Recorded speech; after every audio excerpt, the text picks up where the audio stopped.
தருமபுரி அருகே விவசாயி ஒருவர் வளர்த்து வரும் நாய் மாவிளக்கு ஏந்தி அம்மனுக்கு நேர்த்திக்கடன் செலுத்துவதை அப்பகுதி மக்கள் ஆச்சரியத்துடன் பார்த்தனர். தருமபுரி மாவட்டம் பாலக்கோடு அருகே உள்ள கீழ்தும்பல அள்ளி கிராமத்தை சேர்ந்த தங்கவேல் என்ற விவசாயி கடந்த 6 வருடங்களாக நாய் ஒன்றை வளர்த்து வருகிறார். தன் செல்ல நாய்க்கு மணி என பெயரிட்டு வளர்த்து வருவதுடன் அதற்கென பிரத்யேகமான ஒரு வாகனத்தையும் வடிவமைத்து கொடுத்தார் தங்கவேல். அதற்கேற்ற மாதிரி மணியும் தன் எஜமானருக்கு விசுவாசமாக சிறு சிறு வேலைகளை செய்து வந்தது. இந்நிலையில் மாரியம்மன் கோவில் திருவிழாவிற்கு மக்களோடு மக்களாக மணியும் தன் நேர்த்திக்கடனை செலுத்தியது. தன் வாகனத்தில் மாவிளக்கை ஏந்தியபடி கோவிலுக்கு நடை போட்டு சென்று நேர்த்திக்கடன் செலுத்திய மணியை அப்பகுதி மக்கள் வியப்புடன் பார்த்த வண்ணம் உள்ளனர்.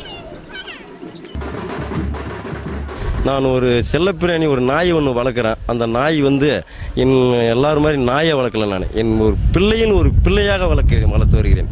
நாயை பொறுத்த வரைக்கும் எல்லாரும் நாயை நினைக்குவாங்க, நான் நாயை நினைக்கல, என் பிள்ளையாக வளர்த்து வருகிறேன். அதுவும் பொதுவாக எனக்கு 2 பெண் குழந்தைகள் மட்டுமே.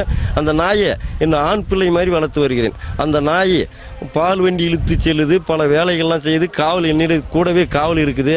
விவசாயத்தில் எந்த வேலை செஞ்சாலும் எப்போதும் என்னோடமே அது இருந்து வருகிறது. இரவு நேரங்களில் மட்டுமே அது காவல் இருக்கும், பகல் நேரங்களில் முழுமையாக தூங்கி கொண்டே இருக்கும். அது காலுக்கு அடிபட்டு நல்லா ஆச்சுனாக்கா நான் வருஷம் சாகும் வரை மாவிளக்கு உனக்கு வருடம் இழுக்க வைக்கிறேன் என்று மாரியம்மனிடம் வேண்டிக் கொண்டேன்.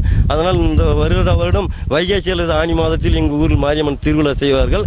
அந்த திருவிழாவிற்கு எல்லாரும் பெண்கள் 250 பெண்கள் மாவிளக்கு தலைமையில் போவாங்க. ஆனால் இது வண்டி மூலமாக அந்த மாவிளக்கை இழுத்து செல்லுங்கள் என்றது.